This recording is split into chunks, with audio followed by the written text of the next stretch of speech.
Welcome to Women of the Metaverse. I am Cheryl Laidlaw. I am Angela Harkness. We have been and are still on a journey to discover the Metaverse, Web 3.0, NFTs, and anything that we are required to know to join this world. From this podcast, we will help you to unlock how the Metaverse is going to impact your brand, your business, and even your personal life. Join us as we take the mystery out of this new digital universe. Welcome to episode 7 of Women of the Metaverse. In this episode, we are going to be talking about the blockchain. Fun. This is not the most exciting topic, but maybe one of the most valuable, because this is the foundation of how everything in cryptocurrency, the Metaverse, Web 3.0, and the NFT space works. So it's really important to understand that when someone mentions the blockchain, you know what it is and how it works.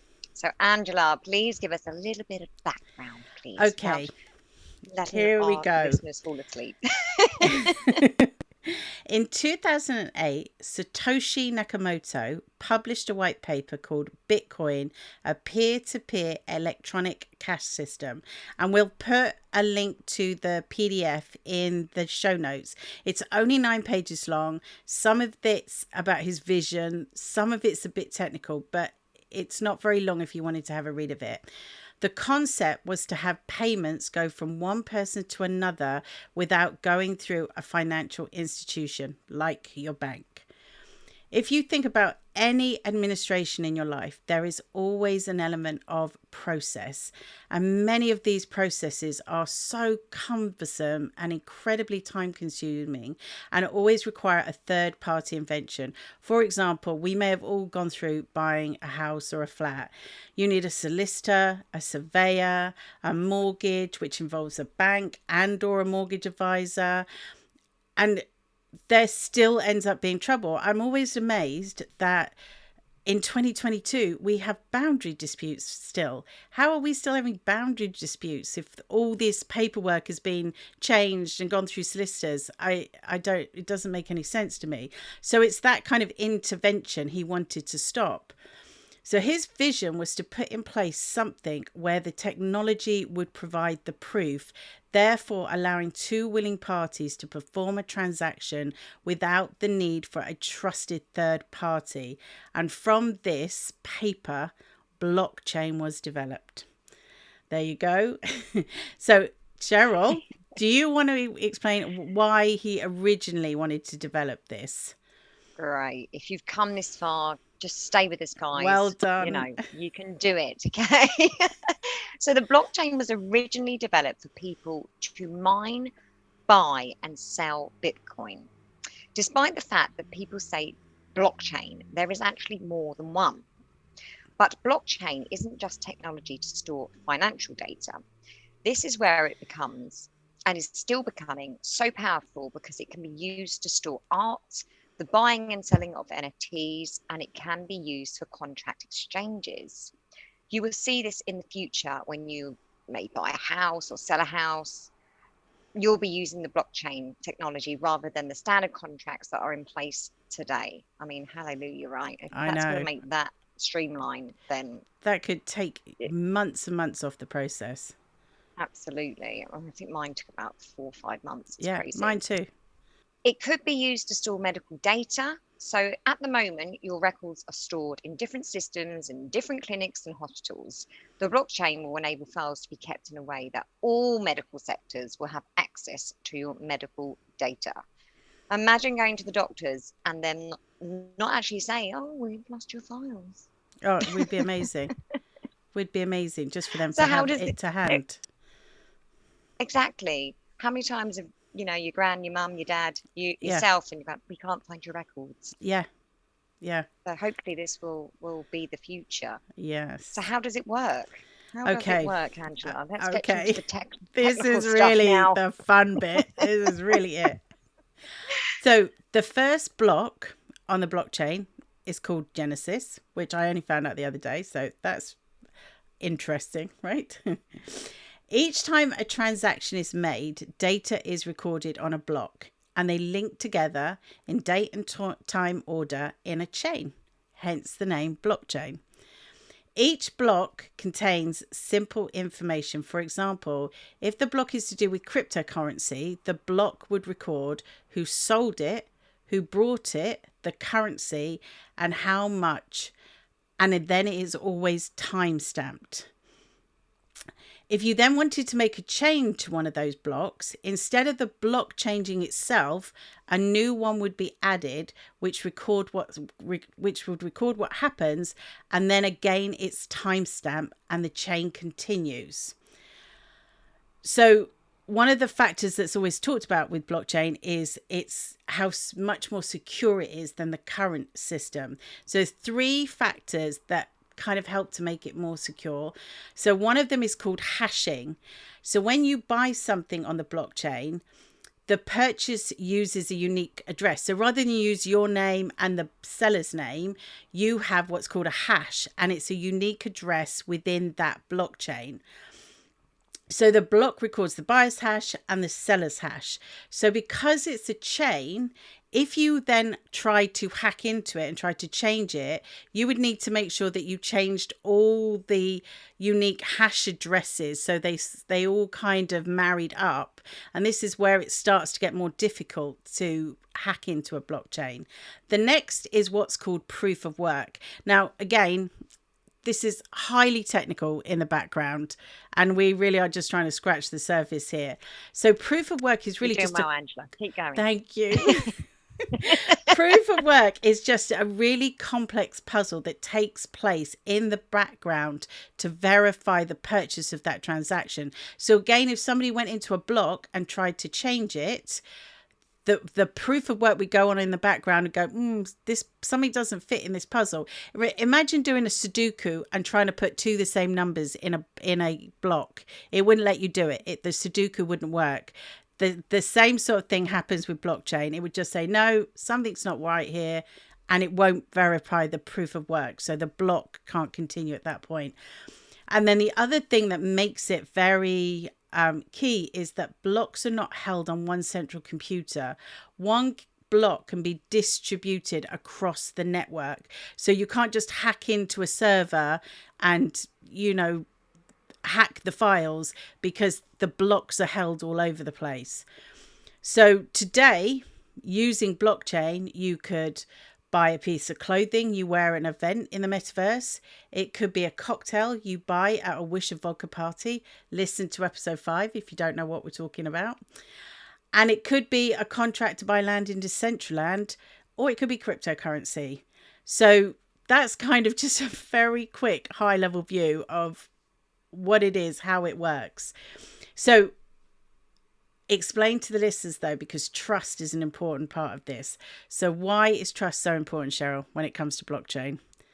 Okay, right. So you will hear the word decentralized mentioned a lot. Decentralized means it takes control away from the central body. For example, in England, the Financial Conduct Authority is the agency that determines the regulations for how you prove who you are in order to conduct financial transactions, to stop fraud or money laundering. Decentralized networks such as the blockchain reduce the need for trust because the block records each transaction. One of the most popular is Ethereum, which is a decentralized blockchain platform with a cryptocurrency called ETH. If you were to buy an NFT, you would most likely to purchase it on OpenSea using ETH on the Ethereum blockchain. There are still doubts around the blockchain and if it is going to be our main system for financial transactions. We are already slowly moving towards a cashless society. So what do you think, Angela? Is this our future? I think it is. I think the way in which we have to do things today is so bogged down and cumbersome and inefficient and waste time and isn't necessarily secure. And I was just, before we started to record this, I was saying to Cheryl, what would happen if when we were born, we just got given a block? So when we were in the hospital, We got given a block saying what time we were born, all the information. And as we move through life, that block just kept, that chain keeps getting added to with new blocks. So so in England or in the UK, what happens is you get born, and then within 10 days you have to register the birth, so you get your birth certificate, so your birth certificate is registered on a block. And then when you start school, and I know a lot of people are a bit, oh, my data, my private data. I'm not talking about, things that people want to keep private. I'm talking about the stuff that government agencies would already hold anyway. Yeah. Because imagine just being able to renew your driving license and go, here's my block. Here's the block that said I passed my driving test. Give me my driving license, or your passport, or without having to fill out a form or take in, here's my passport, here's my address, here's my water meter bill. Here, I think it would just To me, make, that sounds great, refreshing, yeah, because if that eliminates forms for me, for someone like me, yeah.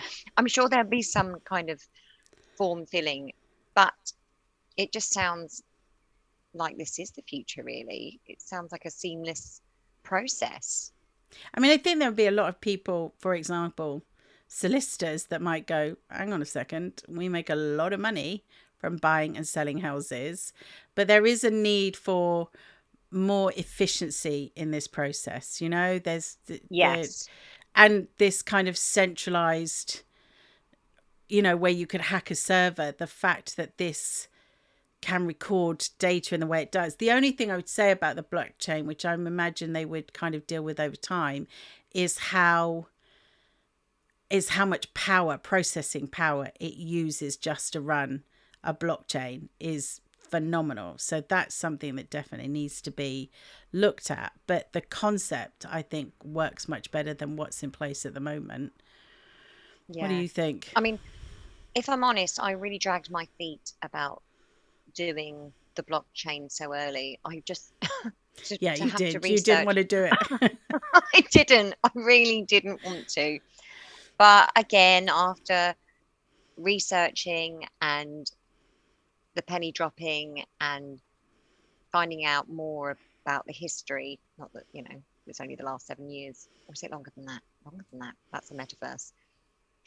That actually makes me realize that, this is great, basically, the Yeah, future. yeah. And I think you need to understand it. I think you don't necessarily technically need to go in and build your own blockchain, but there is an element of when people mention words in this field, you think, I do need to understand what this means, because you know, we were at the sort of beginning of our journey when we found out that there is more than one blockchain. We just thought it was just one whole thing. And then we're like, oh no, people are building different blockchains for different things. So you could have an internal blockchain within a company that you could see your own maybe HR files, and but the records are kept up to date through a blockchain. So and when I before the research, I thought that all the blockchain would be open to everyone so that everyone can see transactions, but actually there are some blockchains that have security involved, which determined which one's open to the public and which one isn't. So exactly. that's interesting. Yeah, so like medical records, they could be, so, or your own individual record, if that's how we moved, would be then only open to the relevant agencies when they need it, and not just completely open for everybody to read. And you would be able to read your own record. So it's interesting. It's sort of in its infancy and development, I think, but we know it's not the funnest topic, but we do understand how important it is to understand it, because this, when right at the beginning of this, when Cheryl and I have tried to buy something using cryptocurrency, we were like, what the hell is this? Why do I need this information? What am I doing? Why? So just understanding, just to have a newfound understanding of what blockchain is, it makes a difference to understanding what you're doing when you say go to buy an NFT. So we hope you stuck with it. We promise Yes, it more was fun ones in the future. absolutely. But if you've got any questions, then please do head over to our Facebook group. We Yes. have created a little community over there so that if you've got any questions, then we'd be more than happy to answer them if we can. If not, we'll put you in the right direction. Yeah, we'll find out So- and tell you. Absolutely. So join us next week for more insights into the metaverse. Bye for now. Bye. Thank you for listening to this episode of Women of the Metaverse. You can find all information, links, and people we talked about in the show notes on our website. If you have enjoyed this podcast, please comment and subscribe. Join us again in the next episode as we continue this exciting metaverse journey.